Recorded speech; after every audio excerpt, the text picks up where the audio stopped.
수요일 저녁 예배 하나님 앞에 드리겠습니다.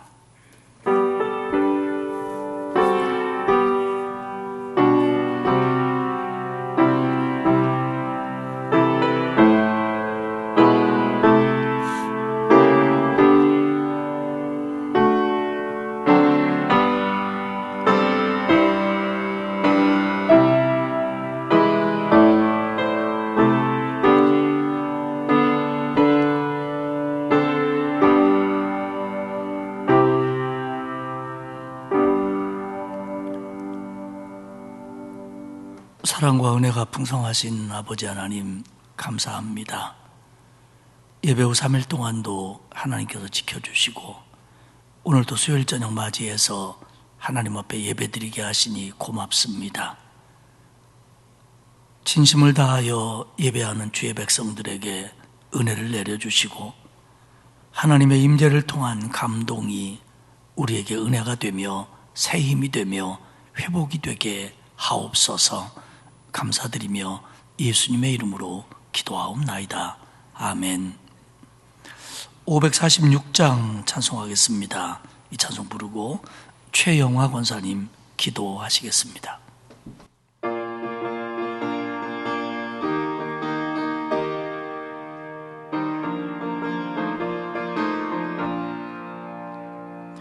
주님 약속하신 말씀 위에서 영원토록 주를 찬송하리라. 소리 높여 주께 영광 돌리며 약속 믿고 굳게 서리라. 굳게 서리 영원하신 말씀 위에 굳게 서리. 굳게 서리 그 말씀 위에 굳게 서리라. 주님 약속하신 말씀 위에서 세상 염려 내게 엄습할 때에 용감하게 힘써 싸워 이기며 약속 믿고 굳게 서리라.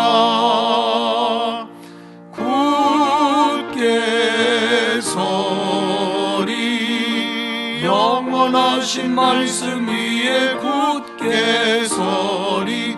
굳게 서리 그 말씀 위에 굳게 서리라. 주님 약속하신 말씀 위에서 영원하신 주의 사랑 힘입고 성령으로 힘써 싸워 이기며 약속 믿고 굳게 서리라. 굳게 서리 영원하신 말씀 위에 굳게 서리. 굳게 서리 그 말씀 위에 굳게 서리라. 주님 약속하신 말씀 위에서 성령 인도하는 대로 행하며 주님 품에 항상 안식 얻으며 약속 믿고 굳게 서리라. 굳게 서리 영원하신 말씀 위에 굳게 서리. 굳게 서리 그 말씀 위에 굳게 서리라. 아멘. 만복의 근원이 되시는 좋으신 하나님 아버지 감사합니다. 우리를 하나님의 귀한 자녀 삼아주시고 주님의 십자가 보혈의 피로 깨끗게 하여 주시고 구원하여 주시고 저 천국 소망 가운데 살게 하시니 감사합니다. 아멘. 이 은혜 한 가지만으로도 늘 감사하며 감격하며 살게 하여 주옵소서.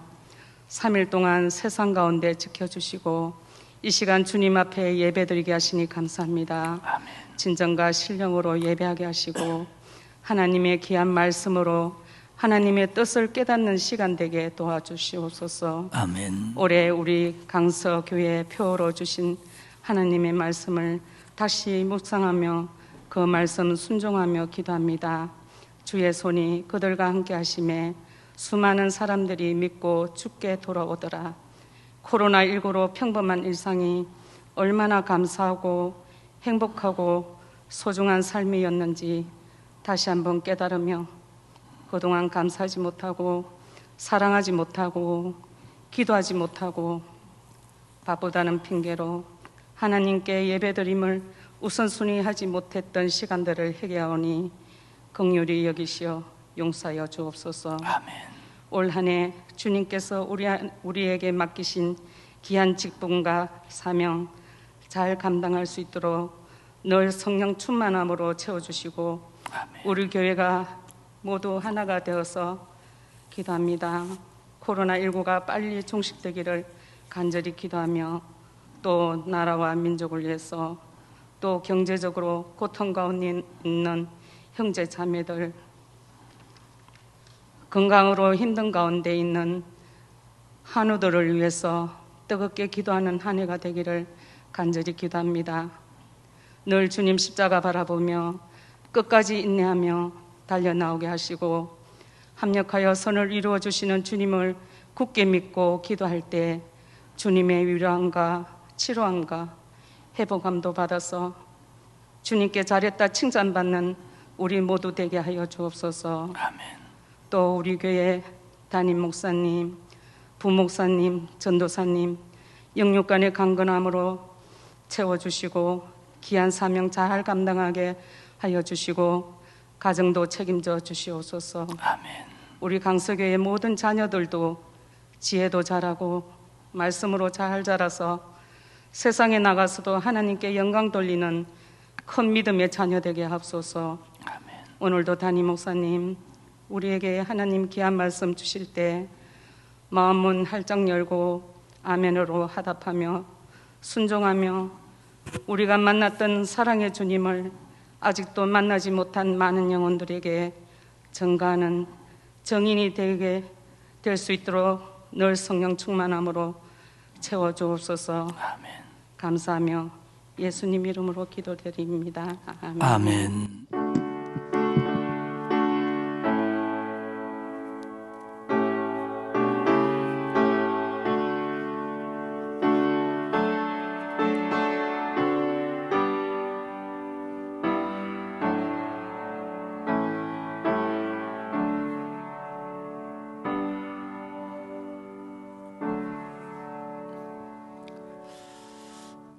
다음 주일날 여전도에서 떡국떡하고 참기름하고 젓가락으를 판매한답니다. 미리 얘기하는 것은 다른 데서 사지 말고 주일날 교회 와서 사가셨으면 좋겠다라고 하는 여전도 협의회의 부탁입니다. 참고해 주시기 바랍니다. 하나님의 말씀은 히브리서 11장 8절에서 22절까지의 말씀입니다. 제 성경으로는 신약성경 365페이지고요. 히브리서 11장 8절에서 22절까지 교독하겠습니다. 믿음으로 아브라함은 부르심을 받을 때에 순종하여 장래의 유업으로 받을 땅에 나아갈새 갈 바를 알지 못하고 나아갔으며 믿음으로 그가 이방의 땅에 있는 것 같이 약속의 땅에 거류하여 동일한 약속을 유업으로 함께 받은 이삭 및 야곱과 더불어 장막에 거하였으니 이는 그가 하나님이 계획하시고 지으실 터가 있는 성을 바랐음이라. 믿음으로 사라 자신도 나이가 많아 단산하였으나 잉태할 수 있는 힘을 얻었으니 이는 약속하신 이를 미쁘신 줄 알았음이라. 이러므로 죽은 자와 같은 한 사람으로 말미암아 하늘의 허다한 별과 또 해변의 무수한 모래와 같이 많은 후손이 생육하였느니라. 이 사람들은 다 믿음을 따라 죽었으며 약속을 받지 못하였으되 그것들을 멀리서 보고 환영하며 또 땅에서는 외국인과 나그네임을 증언하였으니 그들이 이같이 말하는 것은 자기들이 본향 찾는 자임을 나타냄이라. 그들이 나온 바 본향을 생각하였더라면 돌아갈 기회가 있었으려니와 그들이 이제는 더 나은 본향을 사모하니 곧 하늘에 있는 것이라. 이러므로 하나님이 그들의 하나님이라 일컬음 받으심을 부끄러워하지 아니하시고 그들을 위하여 한 성을 예비하셨느니라. 아브라함은 시험을 받을 때에 믿음으로 이삭을 드렸으니 그는 약속들을 받은 자로 돼 그 외아들을 드렸느니라. 그에게 이미 말씀하시기를 네 자손이라 칭할 자는 이삭으로 말미암으리라 하셨으니 그가 하나님이 능히 이삭을 죽은 자 가운데서 다시 살리실 줄로 생각한지라. 비유컨대 그를 죽은 자 가운데에서 도로 받은 것이니라.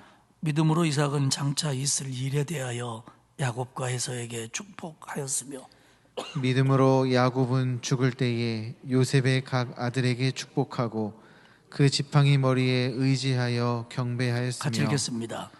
믿음으로 요셉은 임종시에 이스라엘 자손들이 떠날 것을 말하고 또 자기 뼈를 위하여 명하였으며 아멘. 히브리서 11장 믿음장이죠. 그래서 믿음의 선진들을 소개하고 그 믿음을 본받아라 우리에게 말해줍니다. 지난 시간에 보았던 4절에서 7절까지는 아벨, 에녹, 노아의 믿음을 우리에게 소개해 줬고요.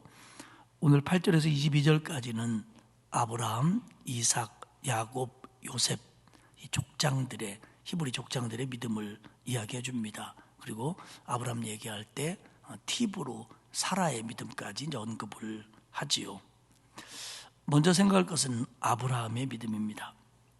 히브리서가 얘기하는 믿음은 11장이 얘기하고 있는 믿음은 그 믿음은 언제나 보이지 않고 또 이성이나 경험의 판단을 뛰어넘는 일에 그 진가가 드러났다라고 우리에게 전해줍니다.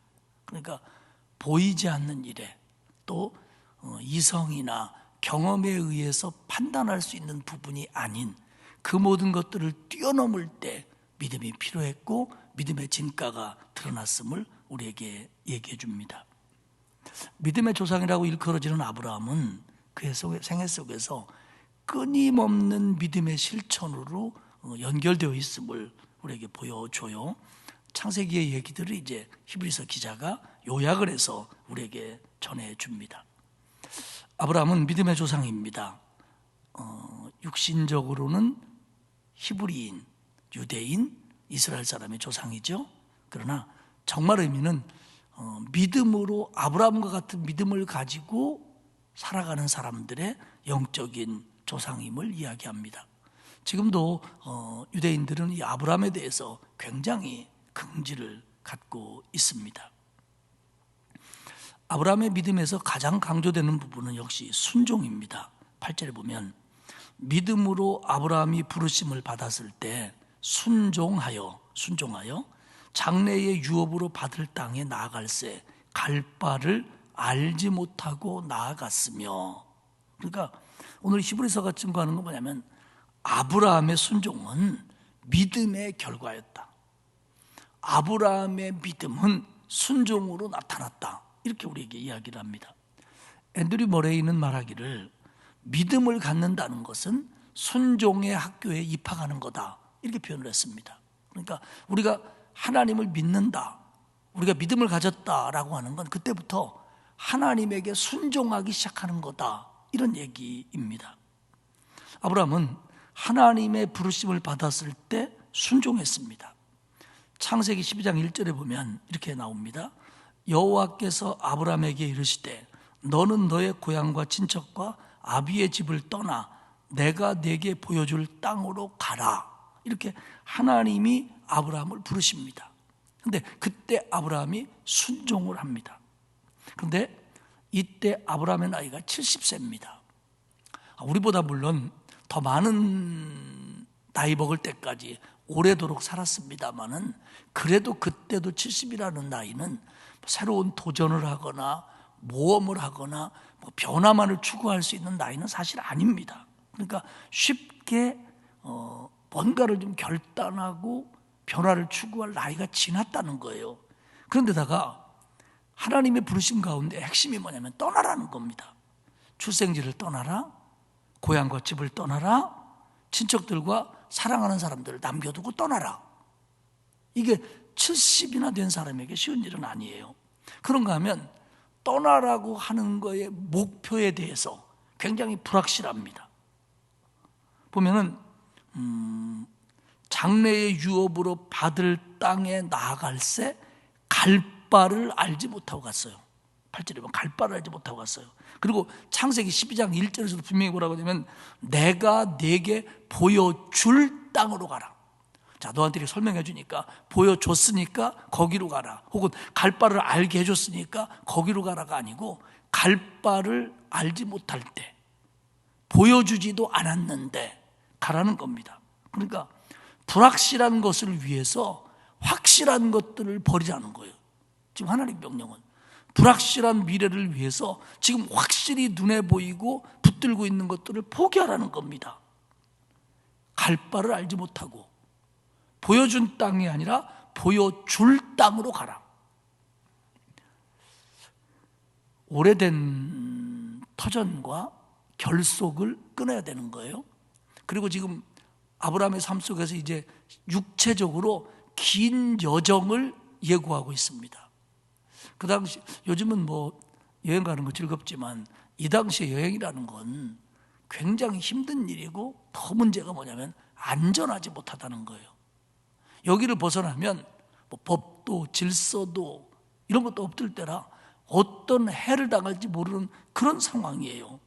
또 길도 나쁘고요. 이런 때 70이나 돼서 모든 걸 포기하고 이 위험을 무릅쓰고 확실하지도 않은 곳을 향해서 간다고 하는 거, 이건 보통 결단이 아닙니다. 게다가 여호수아 24장 2절에 보면 아브라함에 대해서 이렇게 얘기를 합니다.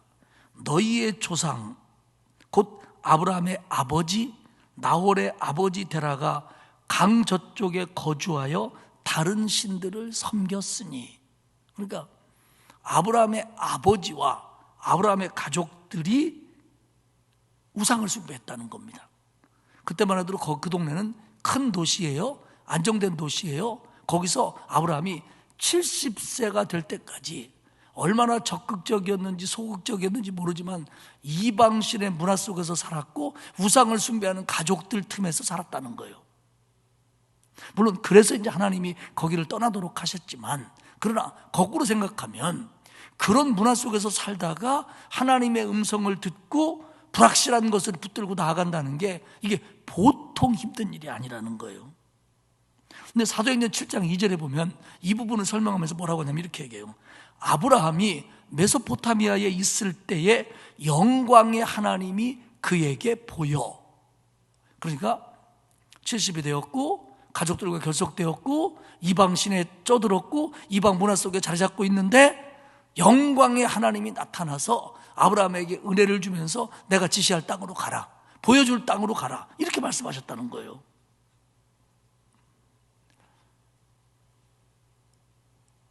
그들은 하나님을 몰랐던 사람들입니다, 사실. 그런데 하나님의 은혜가 나타나서 아브라함을 거기서 나오라고 하나님이 불러주신 거예요.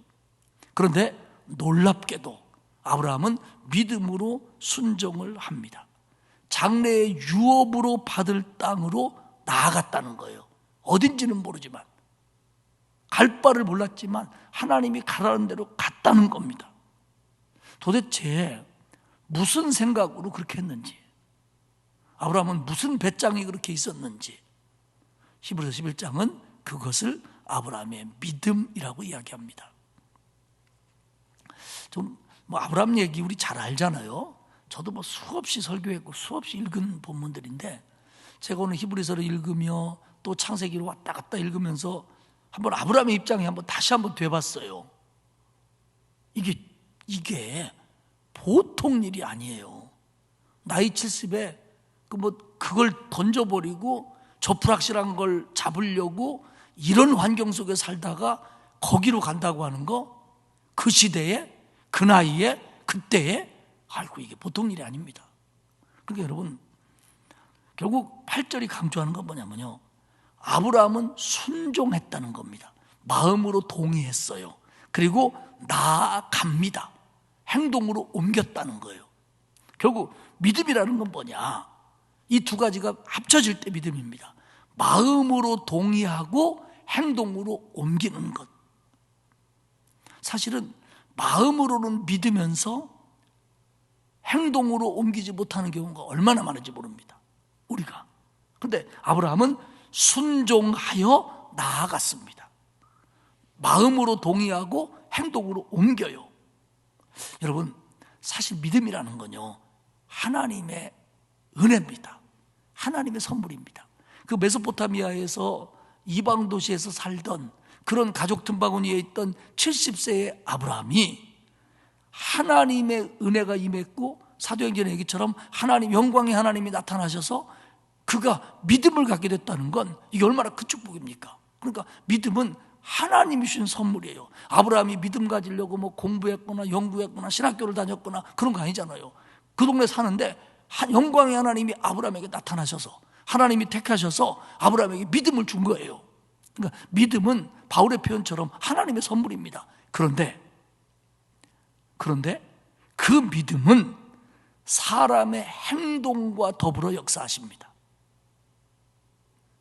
우리가 믿음 가진 거에 대해서 하나님의 역할이 크냐, 내 결단이 크냐, 이렇게 묻는다면 그건 무조건 하나님의 은혜가 큰 거예요. 하나님의 사랑이 큰 거예요.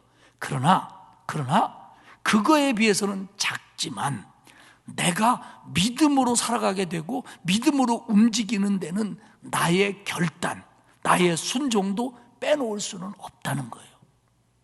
왜? 하나님은 우리에게 의지를 줬어요. 뭐 물론 억지로 하시는 경우도 있죠. 그러나 우리에게 의지를 줬기 때문에 하나님이 은혜를 많이 주고 기회를 많이 주면서 내가 결단하고 순종해서 따라올 수 있는 의지를 우리에게 주는 거예요. 그래서 하나님은 이걸 귀하게 여겨요, 이 행함이 있는 믿음을. 근데 아브라함이 정말 은혜 받을 수 없는 자리에서, 하나님을 만날 수 없는 자리에서 하나님을 만납니다. 하나님이 그 믿음의 조상이 되려고 끌어내는 거죠. 왜 그렇게 하셨는지, 왜 아브라함인지는 성경이 다 설명하고 있지는 않아요. 근데 하나님의 선택은 맞았고 하나님은 그에 임했어요. 근데 거기서 아브라함이 순종하여 나아간다는 거예요. 순종하여 나아간다는 거예요. 그 다음에 믿음은, 믿음에서 행함을 강조하는 부분은 바로 이 부분입니다. 하나님의 은혜가 믿음의 근원이에요. 하나님의 은혜가 없으면 우리가 아무리 믿음 가지고 되는 건 아니에요. 근데 하나님이 그런 은혜를 주셨을 때 우리의 그 동의와 우리의 순종이 이 믿음을 살아있는 믿음 되게 하는데 그래도 큰 힘이 된다는 겁니다. 오늘 히브리서 11장은 그걸 강조해요, 아브라함의 그런 모습을. 그러면서 9절과 10절에서는 아브라함의 믿음에 대해서 세 가지를 얘기합니다. 하나는 9절의 얘기가 뭐냐면, 아브라함은 약속의 땅에 거류하면서 이렇게 장막에 거하였다. 거류했다는 말은 뭐냐면, 하나님이 주시기로 한 땅에 갔어요. 갔는데 그 땅이 아브라함 거가 안 됐어요. 주인 행사를 못하고 아무런 특권이나 권리도 누리지 못한 채 그 땅에서 나그네처럼 살았다는 거예요. 이게 거류하다입니다. 그러니까 아브라함은 하나님이 약속하신 땅으로 인도를 해줬어요. 가나안 땅까지 갔어요. 근데 갔으면 약속대로 아브라함에게 줘야 하는데 이게 금방 이루어지지 않고 아브라함은 평생을 거기서 뜨내기 목축업자로 삽니다. 나그네로 삽니다. 결국 순례자로 살아요. 그러면 우리 같으면 하나님, 내가 이거 다 포기하고 보여준다고 그래서 왔고 주신다고 해서 약속의 땅에 왔는데 왔으면 내 것 되게 하셔야지 왜 이렇게 하십니까? 이렇게 의문을 가질 수 있었을 텐데 아브라함은 묻지 않습니다. 그리고 하나님이 그 약속을 자기 자손들에게 지켜줄 거라고 믿어요. 그래서 그 뜨내기 목축업자로서 살아가는 걸 그는 불평하지 않고 따라갑니다. 그러니까 아브라함은 약속의 땅에 와서도 거류했다. 그런데도 믿음이 흔들리지 않았다라는 게 첫 번째 얘기고요. 두 번째는 그런 믿음을 이삭과 야곱과 더불어서 가졌다, 이렇게 얘기합니다. 그 9절에 보면 믿음으로 그가 이방의 땅에 있는 것 같이 약속의 땅에 거류하여 동일한 약속을 유업으로 받은 이삭과 야곱과 더불어 장막에 거했다. 그러니까 아브라함이 와서 이제 그곳에서 자식들을 낳고 손주들을 보잖아요. 근데 그들도 아브라함의 믿음을 따랐다는 거예요. 아브라함의 믿음을 물려받았다는 거예요. 그러면서 그들은 세 번째로 뭐냐면 하나님이 계획하시고 지으실 터가 있는 성을 바라봤다. 10절에 보면 이는 그들이 왜 그럴 수 있었느냐? 약속하신 땅에 왔는데도 마치 남의 땅에서 사는 것처럼 거류하고 그렇게 살 수밖에 없었는데, 그런데도 그들이 거기서 믿음을 지킨 이유가 뭐냐? 10절에 보면 이는 그가 하나님이 계획하시고 지으실 터가 있는 성을 바랐습니다. 아브라함은 더 좋은 걸 기대하고 있었다는 거예요. 그게 뭐냐? 더 좋은 하늘의 영원한 도성을 그는 바라봤다는 겁니다. 한번 생각해 보세요. 가나안 땅도 내 것이 안 됐는데, 가나안 땅에서 뜨내기로 살고 있는데, 그들은 하나님의 약속을 믿고 가나안보다 더 좋은 도성을 바라보면서 여기서의 뜨내기 삶에 불만이 없었다는 얘기예요. 이게 아브라함의 믿음이라는 겁니다. 그 가나안 땅은 하나님이 약속하신 대로 후손들에게 주실 줄로 믿었고, 자기는 그거보다 더 좋은 곳인 하나님의 도성을 줄 줄로 믿고 살았다는 히브리서 기자의 설명입니다. 하늘의 도성을 바라봤다. 그 도성을 바라보니까 여기 것도 내 것이 안 됐지만 결국 여기서도 믿음을 지키고 믿음을 흔들리지 않고 소망을 가지고 인내했다는 겁니다. 여러분, 히브리서가 얘기하고 있는 믿음 중에 히브리서가 좀 그 독자들에게 이 부분을 좀 알고 가져라라고 얘기하고 싶어하는 부분이 뭐냐면 소망에 의한 인내입니다. 히브리서 기자는 믿음이나 소망이나 인내나 같은 걸로 봐요. 정말 믿음이 있으면, 하나님의 약속을 믿는 믿음이 있으면 그 믿음이 소망이 되고, 그 소망은 오늘을 견디게 한다는 거예요. 아니, 멀쩡하게 잘 사는 사람 오락에서 왔더니 여기도 자기 땅이 되지 않게 하는데, 자식은 낳고 손주는 생기는데, 그런데도 아브라함은 저성을 바라보고 여기서 견뎌냈다는 거예요. 이게 아브라함의 믿음이에요. 사랑하는 여러분, 우리가 신앙생활 하면서 하나님이 이렇게 하시면 이렇게 하신다, 뭐 이렇게 하면 이렇게 해주신다 라는 약속의 말씀들을 설교를 통해서 듣고 성경을 통해서 읽고 우리가 다 알고 있습니다. 그런데 어떤 때는 정말 내가 그걸 믿고 그렇게 했는데도 그런 결과가 나한테 안 나타날 때도 있어요. 그럼 우리는 그때 실망할 수 있고 실족할 수 있고, 히브리서 기자가 걱정하는 것처럼 그 시대의 독자들은 그것 때문에 믿음이 흔들리기도 하고 유대교로 돌아가기도 했다는 거예요. 그 금방 안 되는 것 같으니까. 그런데 아브라함 얘기를 왜 하냐? 아브라함을 봐라. 니네보다도 더 어려운 환경 속에서 결단했는데 하나님이 약속한 것이 그의 생애에서 눈에 보듯이 다 보여지지는 않았다. 그런데 아브라함은 그 믿음이 안 흔들렸다. 왜? 하나님이 약속한 걸 지키실 줄로 믿으니까. 자손들에게 주실 것이고 자기에게는 더 나은 도성을 줄 거라고 믿었기 때문에 아브라함은 안 흔들렸다는 거예요. 인내로 견뎌냈다는 겁니다. 이게 아브라함의 믿음이라는 겁니다. 뒤에 가서 아브라함의 믿음을 또 얘기합니다. 두 번째로 생각할 것은 사라의 믿음입니다. 11절에 보면 믿음으로 사라 자신도 나이가 많아 단산하였으나 잉태할 수 있는 힘을 얻었으니 이는 약속하신 일을 미쁘신 줄 알았습니다. 창세기 17장에 보면 하나님이 아브라함에게 그럽니다. 사라가 아들을 낳을 거다. 그리고 여러 민족의 어머니가 될 거다. 근데 아브라함이 자기도 모르게 웃었어요. 아니, 내 나이가 100살이고 사라가 90세인데 어떻게? 웃었어요. 그러다가 창세기 18장에 보면 여호와의 사자들이 사람의 모습을 가지고 아브라함의 집에 옵니다. 그래서 아브라함에게 뭐라고 하냐면 또 얘기해요. 내년 이맘때 사라에게 아들이 있을 거다. 그런데 13절에 보면 사라가 그걸 저쪽에서 듣고 사라가 웃었습니다. 못 믿었다는 거예요. 못 믿었다기보다는 어떻게? 이렇게 생각했을 거예요.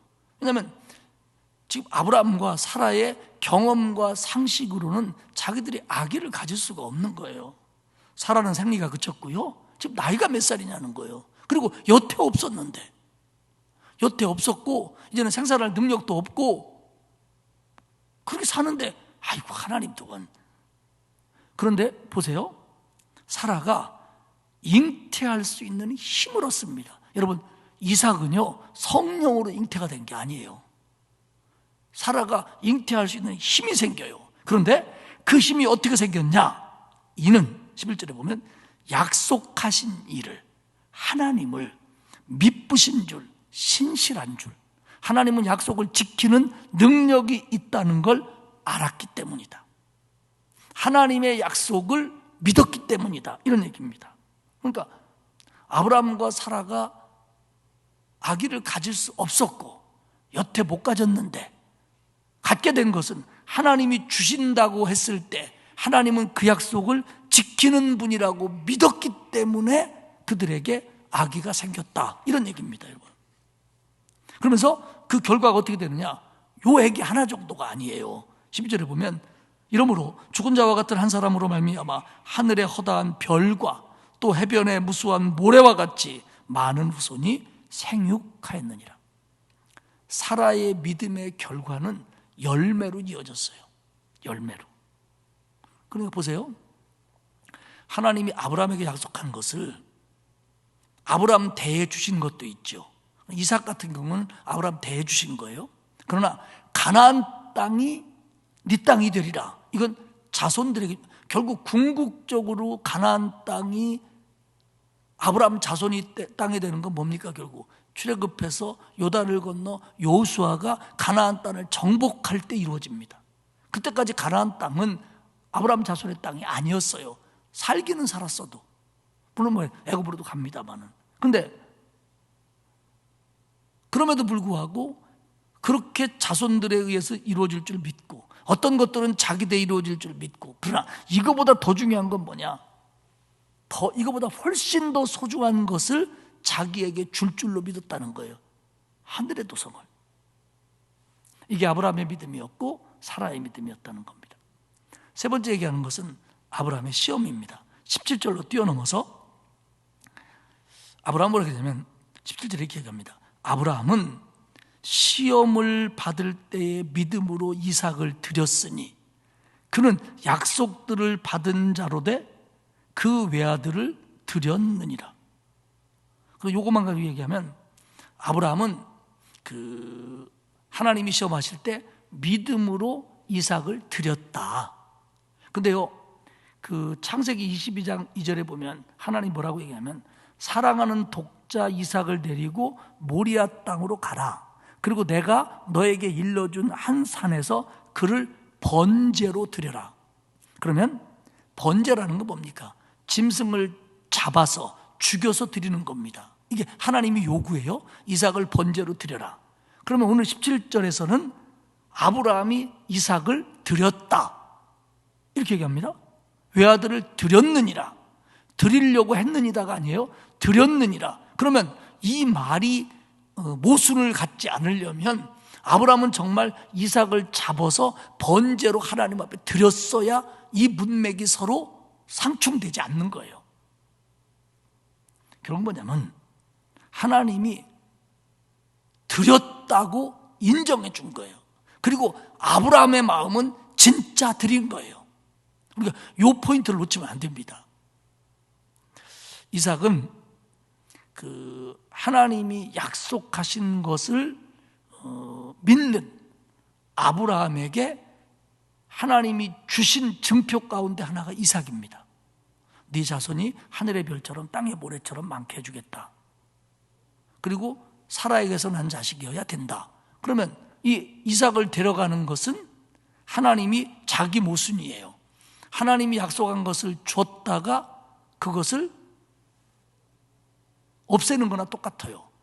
더더군다나 다시 아브라함과 사라 사이에 또 아기가 있을 거라는 보장도 지금으로서는 없을 때입니다.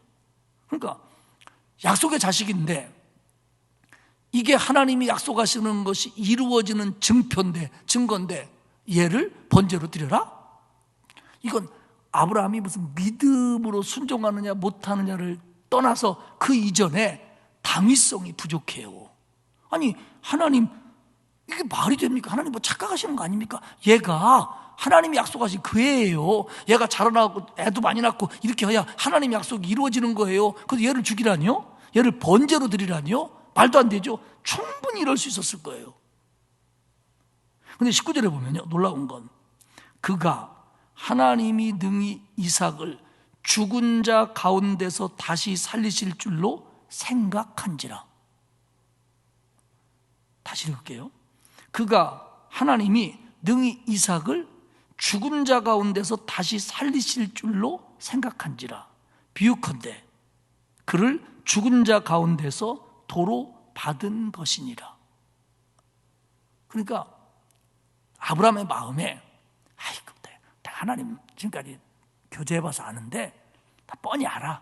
내가 이렇게 막 죽이는 척하면 하나님이 스톱 고마해라 그러면서 살게 할 거야. 이런 계산이 없었다는 거예요. 아브라함의 생각은 뭐냐면 하나님이 번제로 바치라니까 번제에 바치고 그 다음에 하나님이 얘를 다시 살릴 거다라고 믿었다는 거예요. 무슨 얘기냐면 하나님이 순종하라는 것은 자기는 하고 자기는 순종하는 게 자기 몫이고 하나님이 하신 약속을 지키는 것은 하나님 몫이라는 거예요. 자기에게는 이삭을 번제로 드리라고 그랬으니까 나는 번제로 드리는 것까지다. 그러면 하나님이 내 자식들을 통해서 하늘의 별처럼 땅의 모래처럼 자식을 많게 해준다고 했으니까 얘를 살리실 거다. 아브라함이 이렇게 믿었다는 거예요. 결국 이 얘기는 우리 단순하게 생각하면 돼요. 순종은 내 몫이고 축복은 하나님 몫이고. 그러니까 이거에 대해서 의심을 한다거나 때를 내가 생각한다거나 방법을 내가 생각한다거나 그게 아니고 이건 하나님이 하시는 거고 나는 순종하는 거면 하나님이 내가 진심으로 순종하면 하나님은 당신이 약속한 걸 반드시 지켜. 이게 믿음이라는 거예요. 이게 믿음이라는 거예요. 오늘 아브라함과 이삭의 얘기는 우리에게 이걸 도전합니다. 너는 하나님 약속 믿어라. 그리고 하나님이 하라는 대로 해. 그러면 나머지는 하나님 소관이야. 이 이삭을 죽은 자 가운데서 다시 살리실 줄로 아브라함은 생각했다는 거예요. 자기는 죽이려고 했다는 거예요. 진짜 죽이려고 해. 하나님이 그 다음은 책임져 줄 테니까. 그러면 여기서 얘기하는 게 그거예요. 아브라함은 이삭을 드렸다. 어디도 드리려고 했다. 드린 걸로 여겼다가 없어요. 드렸답니다. 물론 하나님이 그렇게 여기신 거지만 드렸답니다. 그 다음에 아브라함의 믿음은 뭐냐면 나는 순종하면 된다. 하나님이 살리실 줄로 믿었다. 나는 순종하면 하나님이 책임진다. 이렇게 믿었다는 거예요. 그러면서 그는 이삭을 죽인 거나 다름없기 때문에 죽은 자 가운데서 도로 받은 것이다. 이렇게 설명합니다. 이삭을 드렸어요. 드렸다는 건 번제니까 죽인 거지요. 그리고 도로 받았으니까 죽었다가 살아난 거나 다름없다는 거예요. 결국 이삭을 도로 받은 것은 하나님이 아브라함에게 준 보상이고 이 보상 말고 이 일로 인해서 수많은 보상들이 하나님을 통해서 아브라함에게 주어집니다. 그렇기 때문에 정말 우리는 순종해야 되는 거예요. 순종하니까 이제는 아브라함에게 내린 시험이 철회가 됩니다. 그리고 하나님께 다시 인정받습니다. 창세기에 보면 네가 하나님을 경외하는 줄 알았다 이렇게 표현하십니다. 그리고 아브라함은 하나님의 은혜와 사랑을 다시 느껴요. 그래서 뭐라고 그러죠? 여호와 이래. 여호와께서 준비해 주신다. 내 모든 것을 하나님께서 책임져 주신다. 이런 은혜를 아브라함이 더 받는 거예요. 이 시험을 통해서. 만약에 여기서 안 드린다고 했거나 따졌거나 가서 망설였거나 이런 복잡한 일이 생겼더라면 지금 여기서 얘기한 시험이 철회되거나 하나님 앞에 인정받거나 더 많은 은혜를 입거나 이런 것들이 이루어지지 않았을 거예요. 그만큼 아브라함은 믿음의 사람이었다고 하는 겁니다. 네 번째 생각할 것은 그 뒤를 잇는 족장들인 이삭과 야곱과 요셉의 믿음입니다. 창세기를 보면 이들의 믿음에 관한 많은 내용들이 있지만 여기서는 주로 그 자손들을 축복하는 혹은 임종을 앞두고 축복하는 이런 것들만 간단하게 언급을 해요. 이삭 얘기가 20절에 나옵니다. 믿음으로 이삭은 장차 있을 일에 대하여 야곱과 에서에게 축복하였으며, 그 이삭이 야곱을 축복하는 내용이 나옵니다. 물론 우리가 잘 아는 것처럼 그게 에서인 줄 알고 축복하지요. 창세기 27장에 쭉 나오는데, 근데 뭐라고 얘기하냐면 그 축복이요, 이런 축복이에요. 너의 향기는 여호와가 주신 밭에서 나는 향기다. 풍성한 곡식과 포도주가 너에게 있을 거다. 만민이 너를 섬기고 열국이 내게 굴복할 거다. 이런 축복을 이삭이 야곱에게 합니다. 그런데 이삭이 야곱에게 축복할 때 실제 상황은 아브라함은 죽었고요. 그리고 이삭도 이제 죽을 때가 다 됐는데 자신이 거기서 거류하면서 돈 주고 산 조그마한 묘지에 묻힐 딱한 형편에 있어요. 그리고 그 땅을, 그러니까 가나안 땅을 야곱이 갖게 될 거다라고 하는 상황도 전혀 되지 못할 때예요. 다시 말하면 아브라함이 거류할 때나 이삭이 야곱을 축복할 때나 똑같은 상황이에요. 아무것도 자기 것이 된 게 없어요. 그런데 이삭이 야곱을 축복하는 게 뭐냐면, 야, 하나님이 주신 밭에서 나는 향기가 나타난다. 그리고 너한테 뭐 포도주와 풍성한 곡식과 뭐 열국의 많은 사람들이 또 뭐 만민들이 너를 섬기게 될 거다. 그 하나님이 아브라함에게 약속하고 아브라함이 자기에게 들려줬던 얘기를 그대로 자기 아들한테 기도로 축복합니다. 그리고 성경 얘기처럼 장차 있을 일에 대하여 믿고 있는 거예요. 지금 아브라함에게 약속한 게 이루어지지 않았고 이삭에게 약속한 게 자기한테도 그 땅들이 자기 땅이 안 됐는데 자기 아들에게 될 거라고 축복하는 거예요. 그럼 이삭은 아버지에게 듣고 하나님에게 들은 것을 믿었고 그것이 성취될 거라고 믿고 있는 거예요. 지금 보이지 않는데. 그래가지고 그가 이제 사실은 그 에서인 줄 알고 야곱에게 축복하잖아요.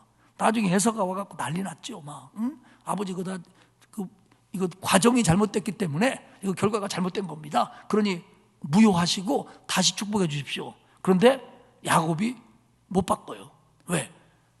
하나님이 자기를 통해서 자식에게 축복한 것이 실제화되고 현실화된다고 믿었고 그렇게 믿고 믿음의 행위로서 축복했기 때문에 설사 대상이 바뀌었더라도 자기는 바꿀 수 없다는 거예요. 왜? 그걸 믿으니까. 하나님이 그렇게 해줄 줄로 믿었으니까. 그리고 너는 너대로 축복할 거다. 그렇게 말합니다. 그러니까 결국 이삭이 야곱을 축복하는 것은 자기의 믿음 속에 자기도 평생 기다리면서 살았고 하나님의 약속을, 그리고 너도 기다릴 때 하나님이 너에게 축복해 줄 거라는 걸 사실은 이삭의 생애를 통해서 강조를 하는 겁니다. 아까 말씀드린 것처럼 그 믿음 생활한다고 하면서 어떤 결과들이 내가 정해놓은 기간이나 내가 생각하는 방법이나 내가 측량한 양만큼 되지 않을 때 믿음이 흔들리는 사람들이 히브리서를 읽기 위해서 썼잖아요. 그러니까 지금 너희들이 기다리는 것들이 금방 나타나진 않는다고 할지라도 그것 때문에 흔들리지 말아라. 나는 믿는다. 그리고 내가 하나님이 내게 지시하는 것이 너에게 나타날 줄로 믿는다. 그러기 나는 이거 못 바꾼다. 이게 이삭의 믿음이거든요. 그럼 야곱의 믿음을 보면 21절에 보면 믿음으로 야곱은 죽을 때에 요셉의 각 아들에게 축복하고 그 지팡이 머리에 의지하여 경배하였으며, 요셉이 애굽의 총리가 된 다음에 야곱의 가족들이 이주하죠. 야곱이 애굽에서 임종을 맞이합니다. 근데 자기 자식들을 축복해야 되는데 먼저 요셉의 아들들을 데려오라고 그럽니다. 에브라임과 므낫세를. 그럼 자기 아들한테 뭐라고 하냐면, 야, 네가 애굽에서 난 이 에브라임과 므낫세는 이제부터 내 거다. 그래 무슨 얘기냐면 내 자식으로 축복하겠다. 그래가지고 에브라임과 므낫세에게 먼저 축복을 합니다. 그 다음에 자신의 아들들을 불러놓고 축복을 해요. 그래서 뭐라고 하냐면, 나를 애굽에서 메어다가 조상의 묘지에 장사해라. 지금요, 그 애굽에 와갖고 그 가나안 땅은 기근을 어렵잖아요. 그리고 여기는 자기 아들이 총리가 돼갖고 지금 그 야곱의 자손들은 신났어요. 참 좋은 데입니다. 그때 분위기는 여기서 평생 살아도 될 분위기예요. 근데 야곱은 나 저기다 묻어라. 하나님이 약속한 땅으로 묻어라. 이게 뭐예요? 나는 못 받았지만 나도 거기서 거류했고 너를 잃고 오고 가면서 우리가 굉장히 고생했지만 하나님이 아브라함에게 약속한 약속을 지킬 거다. 그러니 나를 거기에 묻어다오. 이겁니다. 그럼 요셉은 어떻습니까? 22절 이렇게 얘기해요. 믿음으로 요셉은 임종시에 이스라엘 자손들이 떠날 것을 말하고 또 자기의 뼈를 위하여 명하였으며, 지금 요셉이 임종할 때쯤에는 지금 굉장히 히브리인들이 대우받을 때입니다. 그 하나님이 약속하신 땅을 준다고 해도 여기가 훨씬 나을 때, 왜? 거기 기근들어 이리 왔잖아요. 이거 거기 이상한 사람들 많이 사는데 여기서는 지금 굉장히 그 나일 델타에서 그 고센 땅에서 지금 행복하게 살 때예요. 그런데 요셉은 자기가 거기 총리면서도 우리는 반드시 저 땅으로 갈 거다. 그러니 그때 나의 뼈도 가져가라. 하나님이 약속한 것을 계속 붙들고 있는 거, 이 집안이. 그것이 내 것이 안 될 때도 붙들었고요, 지금 사는 게 그거보다 더 훨씬 좋아 보일 때도 붙들었고요, 눈에 보이지 않는 것 같을 때도 붙들었어요. 이게 하나님의 약속이니까. 근데요, 놀라운 건 이들 믿음에 대한 평가가 그보다 앞선 부분, 사라 믿음 얘기가 끝나고 13절에서 16절까지 아브라함과 사라와 이삭과 야곱과 요셉, 이 믿음의 선진들의 믿음에 대해서 얘기를 합니다. 13절에 이렇게 얘기해요. 이 사람들은 다 믿음을 따라 죽었으며 약속을 받지 못하였으되, 약속한 걸 못 받, 약속은 받았지만 약속한 걸 못 받았어요. 그런데 그것들을 멀리서 보고 환영하며 또 땅에서는 외국인과 나그네임을 증언하였으니, 이겁니다. 믿음으로 살았고 믿음으로 죽었다. 그런데 약속한 것은 받지 못했지만 그것을 멀리서 보고 환영했다. 우리 번역에는 빠졌는데요, 거기에 진짜 원문에 들어가 있는 것은 뭐냐면 그리고 그것들을 확신했다. 근데 이것이 왜 우리 성경에는 빠졌는지 모르겠어요.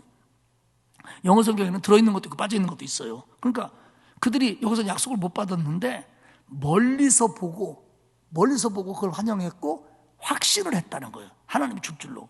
그러면서 이 땅에서는 외국인과 나그네처럼 살았다.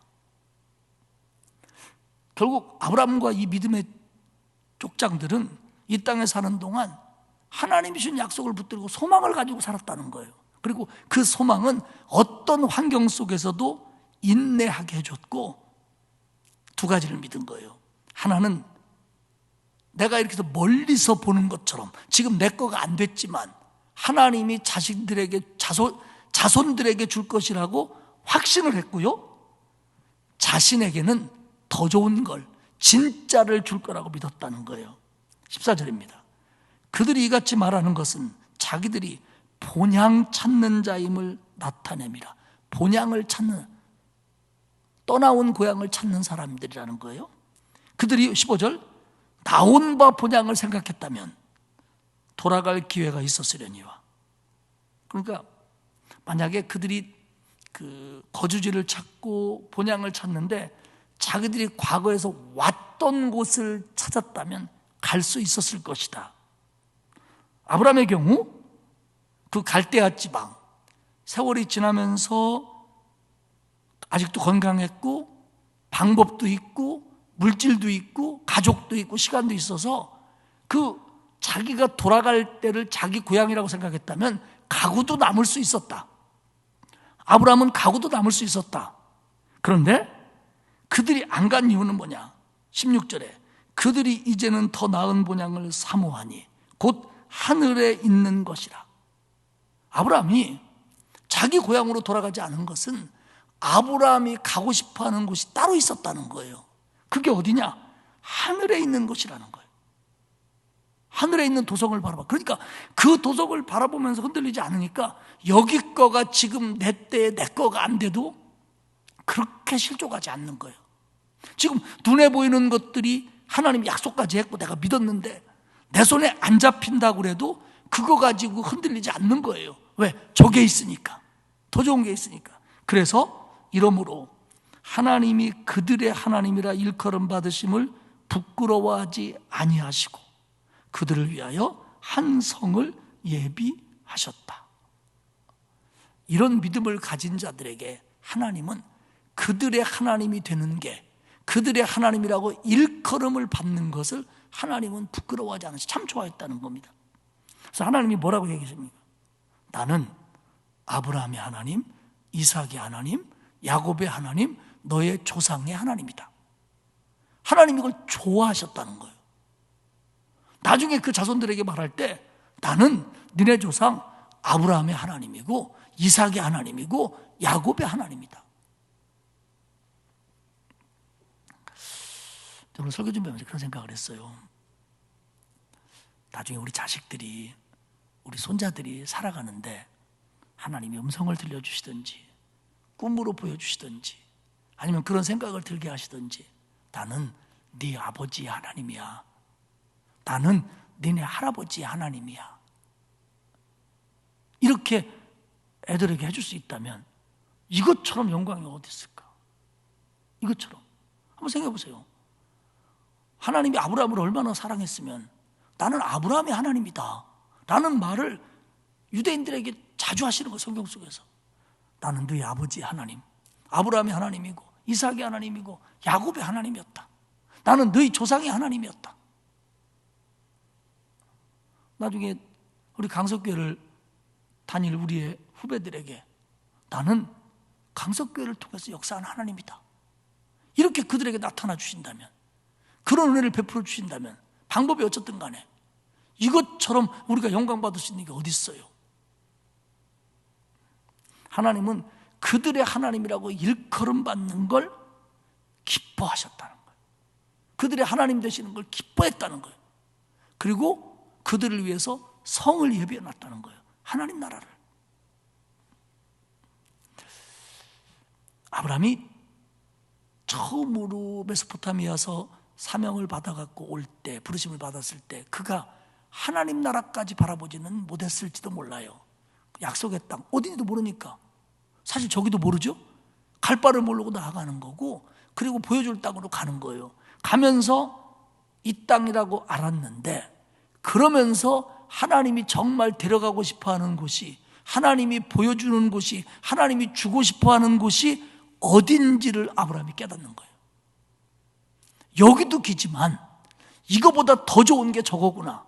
그러면 이건 내가 못 가져도, 우리 자식들이 이 믿음 가지고 있다 받으면, 우리 자손들이 이 믿음 가지고 있다 받으면 되는 거고, 나는 여기보다 더 나은 본향을 사모할 거다.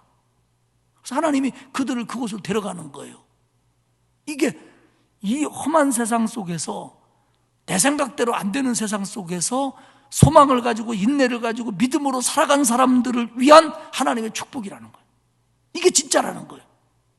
물론 그리고 그걸 믿음으로 가지니까 여기서 나그네처럼 거류하면서도 아브라함이 기죽거나 비굴해지거나 믿음을 잃거나 아니면 무슨 찌질해지거나 그러지 않는 거예요. 왜? 저게 있으니까. 저건 나중에 오지만 저걸 믿으니까 여기서도 든든한 거예요. 여기서 든든한 거예요. 말씀을 정리하겠습니다. 믿음은 하나님이 주신 선물이에요. 하나님이 주신 은혜예요. 그런데 믿음은 순종으로 나아가는 거예요. 그 말씀을 믿고 동의하고 행동으로 가는 거예요. 아브라함처럼 가는 거예요. 이삭처럼 가는 거예요. 야곱처럼 축복하는 거예요. 요셉처럼 믿는 거예요. 행동으로. 이게 믿음이라는 거예요. 물론 그 믿음은 방해도 있습니다. 시련도 있습니다. 또 시험도 있습니다. 다 얘기하지 않았지만 저 족장들에게 믿음의 시련이 얼마나 많습니까? 그래서 본인들도 때로는 좀 슬쩍 위기를 빠져나가려고 거짓말 아닌 거짓말도 하고 이렇게 싸움도 하고 별짓 다 하지만 결국 그 모든 것들을 믿음으로 이겨냅니다. 왜냐하면 그들의 믿음은 소망이 있고 그 소망은 그들을 견디게 만드는 힘이니까요. 그래서 하나님은 이 땅에서도 그들과 동행했고, 그리고 축복해 줬고, 그리고 정말 진짜인 본향으로 그들을 데려갔다고 하는 겁니다. 사랑하는 여러분, 제가 목사지만 저에게 혹은 우리 성도들에게 되어지는 일들을 보면서 하나님, 이건 아닌데요. 왜 이런 시험을 주시고 이런 일들이 생기게 하고, 좀 그분은 그렇게, 하나님이 그렇게 하시면 안 될 것 같은데, 이런 생각이 많이 들 때가 많아요. 저도 내가 하나님이라면 그렇게 안 할 것 같은, 건방지게 이런 생각을 하는데, 제가 늘 얘기하죠. 하나님은 언제나 옳아요. 하나님은 언제나 선해요. 내가 잘못 생각하거나 내가 멀리 못 보기 때문이지. 그렇기 때문에 이 하나님의 선하심을 믿고 하나님의 약속은 붙잡고, 그리고 그 약속을 붙잡기 때문에 이 세상을 하나님이 나와 동행해 주니까 인내하면서 가는 거고, 그리고 하나님이 그때그때 힘주니까 이겨내는 거고, 우리같이 연약해도. 그러면서 궁극적으로는 더 나은 도성으로 나를 데려가시고, 내가 하나님 앞에 서는 날, 그래, 나 너의 하나님이야, 이렇게 인정해 주는 그런 믿음으로 살아가기를 히브리서 기자는 하나님의 감동으로 그들에게 전하고 우리에게 권면하고 있는 겁니다. 신앙생활 쉽지 않습니다. 그러나 하나님이 함께하기 때문에, 나는 비록 약하지만, 이 나그네 같은 길이지만 하나님이 함께하기 때문에 그곳까지 하나님이 나를 인도해 가실 줄 믿습니다. 우리는 믿음 가지고, 하나님의 신실한 약속 믿고, 하나님이 날 도와줄 줄로 믿고, 그 믿음 가지고 인내하면서 가는 거예요. 거기까지. 그러면 이 길은 하나님이 인도해 가실 줄 믿습니다. 믿음으로 더욱 승리하는 저와 여러분이 되시기를 축복합니다. 기도하겠습니다.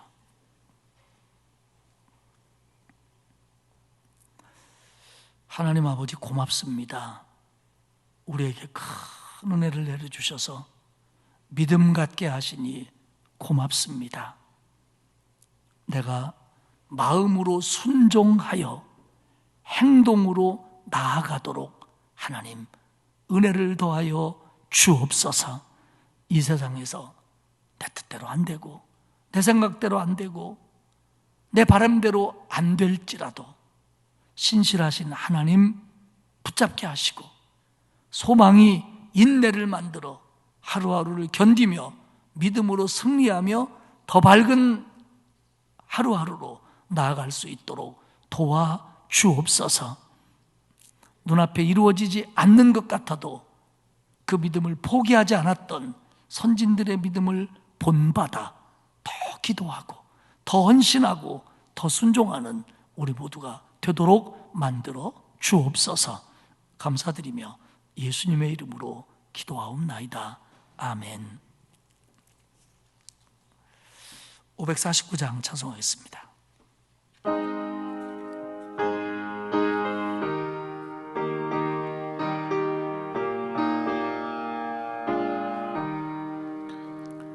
내 주여 뜻대로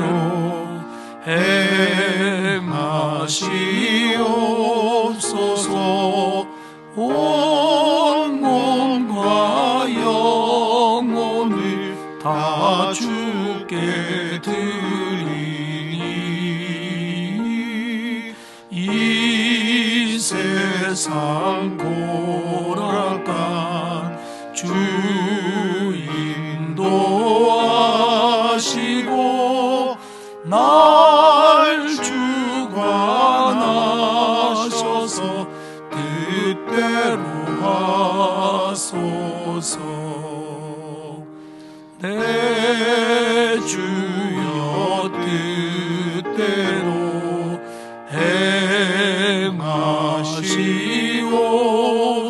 행하시옵소서. 큰 근심 중에도 낙심케 마소서.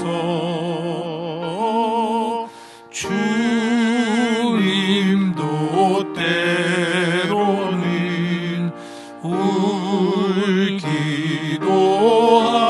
하셨네. 날 주관하셔서 뜻대로 하소서.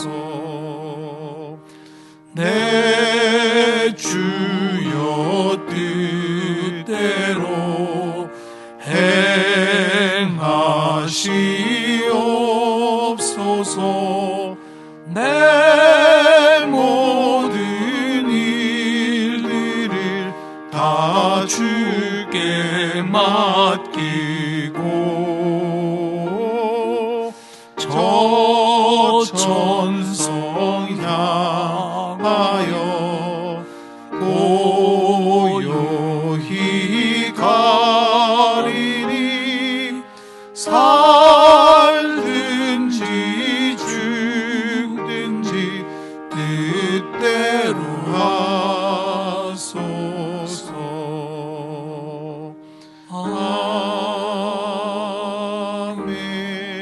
아멘. 코로나 환자 수가 급격하게 늘어나고 있는데, 여러분, 우리 이 나라에서 코로나가 빨리 지나갈 수 있도록 특별히 우리 성도들을 하나님이 코로나로부터 지켜달라고 기도해 주시고, 또 코로나 때문에 우리의 예배가, 우리의 신앙의 헌신이 위축되지 않게 해달라고 더 열심히 좀 기도해 주시고, 또 그렇게 승리하는 저와 여러분이 될 수 있기를 바랍니다. 기도하겠습니다. 구원하시고 자녀 삼아주신 하나님의 은혜 감사를 드립니다. 믿음 주셔서 하나님의 약속 붙잡게 하시고 하나님의 말씀에 마음으로 동의하며 부족하지만 행동으로 나아가게 하시니 고맙습니다. 방해가 있고 시련이 있고 그리고 때로는 시험이 있고 때로는 세상적인 경험과 판단이 우리를 흔들지라도 믿음 굳건하게 붙잡고 우리가 돌아갈 더 나은 본향을 사모하며 이 땅에서도 승리 주시는 하나님을 믿고 걸어가도록 도와주옵소서. 코로나로 인해서 저희들의 걱정이 큽니다. 하나님 다스려 주시고 이런 시간들이 빨리 지나갈 수 있도록 하나님 붙잡아 주시며 특별히 이 나라 너무 힘들지 않도록 하나님이 지켜주시고 코로나를 겪으면서도 우리가 깨닫지 못하고 결단하지 못하고 바로 서지 못한 것들을 용서하시며 이런 시간들이 우리에게 더 큰 은혜의 시간이 될 수 있도록 하나님 도와주옵소서.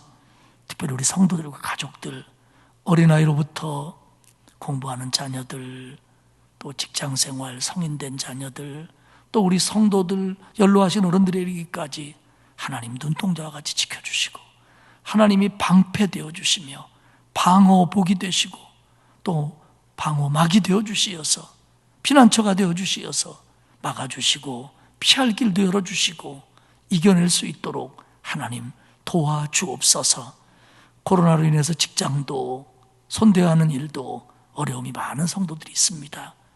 하나님 도와주시고 더 나은 미래를 바라보며 믿음 흔들리지 말고 걸어가게 하시옵소서. 교회로부터 멀어진 사람들, 예배로부터 멀어진 사람들을 깨우쳐 주사 주의 손으로 붙드시어 주께 돌아올 수 있도록 역사하여 주옵소서. 이 밤 하나님 앞에 정성껏 예물 드린 손길이 있사오니 받으시고 그 감사에 하나님 응답하여 주옵소서.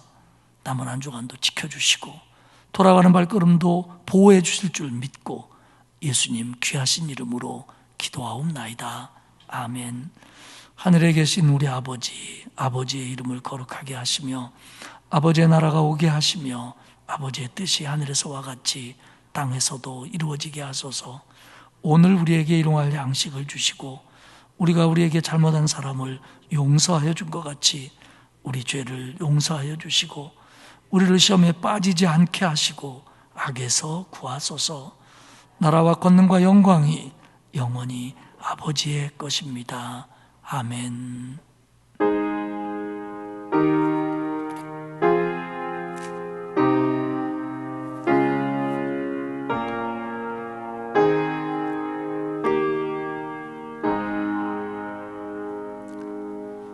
우리 말씀 붙들고 한음성으로 기도하시다가 자유롭게 돌아가시도록 하겠습니다. 다 함께 기도합니다.